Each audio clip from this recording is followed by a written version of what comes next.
बिस्मिल्लाहिर्रहमानिर्रहीम। अब तक की दो बड़ी खबरें, बहुत बड़ी खबरें, बल्कि तीन खबरें हो सकती हैं। काजी फैसा की तरफ से जिस तरह से कहा गया है कि इलेक्शन कमीशन फौरी तौर पर इलेक्शन शेड्यूल का ऐलान करे, और फिर काजी फैसा साहब जिस तरह गरजे हैं, जिस तरह बरसे हैं उमैर नियाज़ी पर कि वो हाई कोर्ट क्यों गए, और फिर जज साहब के बारे में भी उन्होंने कहा कि वो मिसकंडक्ट के मुर्तकब हुए हैं। उन्होंने केस आखिरकार सुना तो क्यों सुना।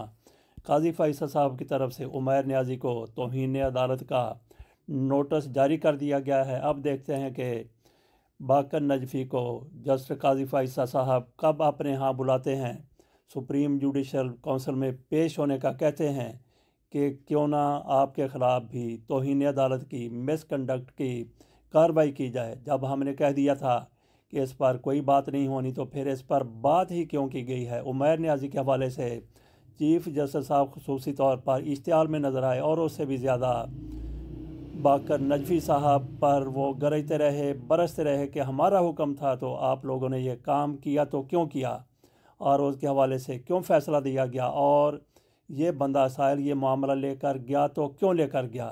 काजी फैसल साहब इस पर बरम हुए, और इसके साथ साथ पीटीआई की वकील की तरफ से कुछ कहने की कोशिश की गई, उस पर भी काजी फैसल साहब बड़े बरम हुए कि आपने आखिरकार कहाँ से वकालत की तालीम हासिल की है। उन पर भी गरजे, उन पर भी बरसे, लेकिन इंतखाबात क्या बार वक्त हो जाएंगे, 8 फरवरी को हो जाएंगे? कतई नहीं, बिल्कुल नहीं। जो इलेक्शन नहीं करवाना चाहते वो इनसे कहीं ज़्यादा ऊपर हैं, कहीं ज़्यादा ताकतवर हैं। बहरहाल काजी फैसल साहब अपना शौक़ पूरा करके देख लें। इंतखाबात ज़रूर होने चाहिए, लेकिन जिस तरह की सूरत हाल नज़र आ रही है उसमें होते हुए नज़र नहीं आ रहे।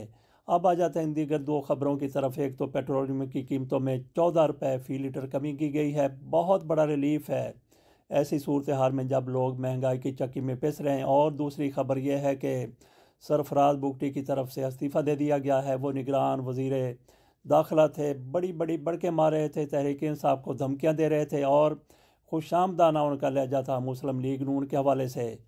आज फिर ये पता चल गया। हम तो ये सोच रहे थे कि सरफराज बुगटी जब इंतखाबात हो जाएंगे उसके बाद मुस्लिम लीग नून के चरणों में जाकर बैठ जाएंगे, लेकिन उन्होंने इंतखाब लड़ने का फ़ैसला कर लिया, मज़े भी ले लिए वज़ीर दाखिला बनने के, और उसके बाद इस्तीफ़ा देकर मुस्लिम लीग नून में शामिल हो रहे हैं ताकि वो इंतखाब लड़ सकें। जिसने एक रोज़ा भी निगरान हुकूमत का मज़ा चखा है, मेरा नहीं ख्याल कि उसको इलेक्शन लड़ने की इजाज़त दी जानी चाहिए।